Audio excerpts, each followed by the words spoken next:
7h-10h sur Radio Courtoisie, suivez la ligne droite. Bonjour Jordan Florentin. Bonjour Maud. Vous êtes en forme? Ah déjà je suis en forme, mais quelle soirée, mais quelle gueule de bois.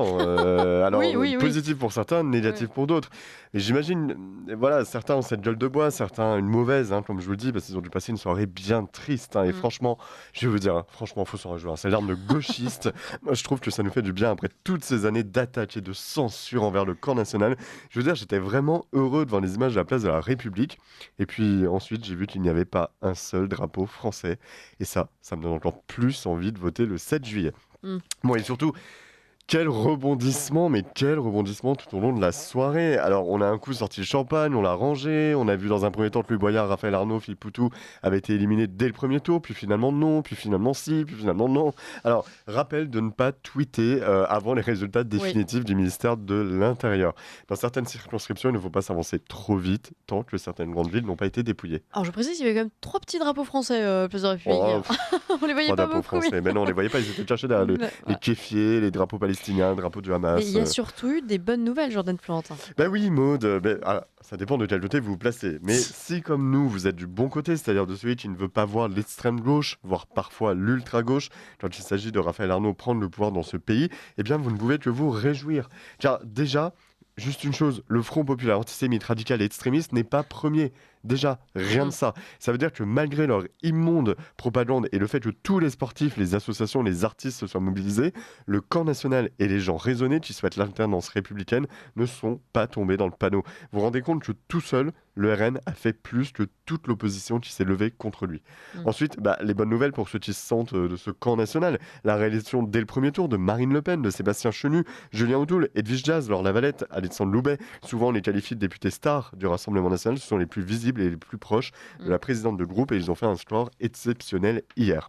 Eddy Casterman, que personne ne voyait venir, élu local proche de Marion Maréchal, il fait partie des candidats du panier Marion Maréchal qui a pu conclure un accord avec le RN, élu dès le premier tour.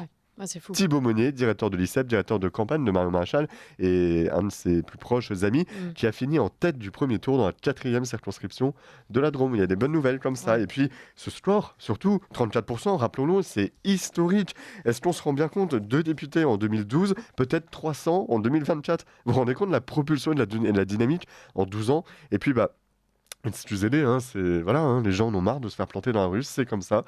Et comme je dis souvent, on préférera toujours un pays français et en sécurité, avec notre culture, identité, nos valeurs, plutôt qu'un pays riche, mais qui aurait changé de visage. Bref, la vague bleu marine a déferlé hier sur le pays, avec Jordan Bardella surfant dessus.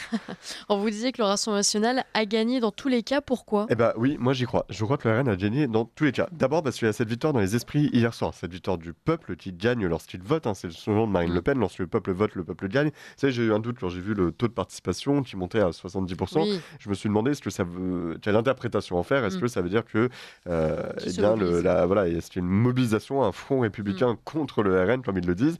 Finalement, on voit que lorsque le peuple vote, il vote plutôt RN. Donc il y a cette victoire dans les urnes, cette victoire surtout sur les gauchistes qui pleurent aujourd'hui et qui croient entendre le retour des bots. C'est assez, je m'amuse beaucoup sur Twitter. Alors, et puis le pays est empli depuis hier, je trouve, d'une vague RN et d'une ferveur populaire et patriote comme on n'en a pas vu depuis très longtemps.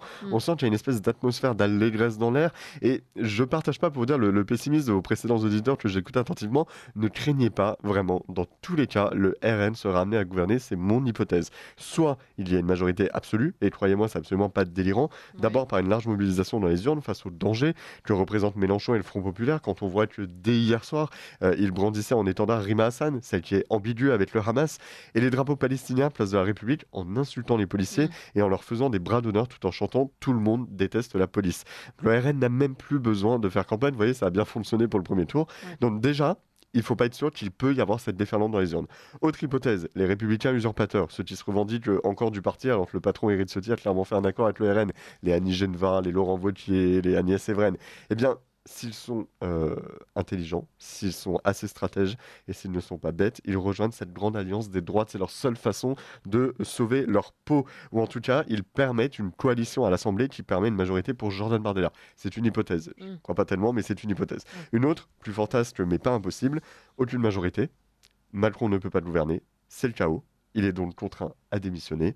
Et donc, présidentielle anticipée, Marine Le Pen prend le pouvoir. Ah, vous y croyez? Pourquoi pas? Pourquoi pas? C'est une hypothèse comme une autre. Et que se passe-t-il si, coup de tonnerre, le Front populaire l'emporte? Bon, déjà, vous et moi, Maud, on va préparer nos valises avant d'être tondus sur la place publique.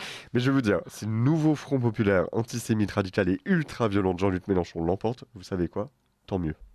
Tant mieux. Alors, certes, on va sacrifier pendant 3 ans avec une régularisation massive de délinquants sans papier, une immigration encore plus anarchique qu'elle ne l'est, le désarmement des policiers, l'effondrement de nos comptes publics. Mais c'est pas grave. Chloé pourra fumer son shit, place de la République, qui sera devenue la place du wokisme, une véritable safe zone où la binarité sexuelle sera interdite. Il n'y aura pas de il ou elle, ce sera yel pour tout le monde. Et puis, un jour, tout cela explosera et Chloé se rendra compte que son homosexualité n'est pas compatible avec les juges de la charia qu'elle aura fait contribuer à importer en masse sur notre sol. 3 ans de Front populaire. Mais vous vous rendez compte, c'est une autoroute pour Marine Le Pen et Jordan Bardella en 2027. Alors, comme je préfère la première hypothèse d'une majorité absolue, ne sacrifions pas encore 3 ans. Et rappelez-le à vos auditeurs, à leurs familles, à leurs amis, le 7 juillet, décalez vos vacances. Là, on vit un moment historique, ne prenez pas vos congés. Enfin, c'est des moments rares comme ça dans l'histoire, et vos auditeurs précédents le disaient.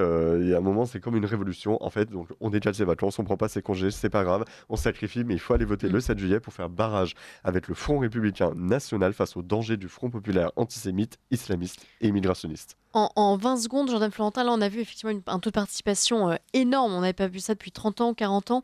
81. Depuis 81. Est-ce que vous craignez une abstention C'est possible avec les départs en vacances, mais je crois que là, on est vraiment dans un moment historique de ferveur. Oui, parce qu'il y a vraiment une vraie prise de conscience. S'ils sont allés voter au premier tour, je pense que c'est parce qu'ils se sont rendus compte que là, il était possible de faire changer les choses et que si le peuple vote, le peuple gagne, comme le dit Marine Le Pen. Donc il faut que tous les auditeurs de courtoisie aillent voter et fassent voter leur famille. Allez voter. Merci beaucoup, Jordan Florentin, pour cette chronique.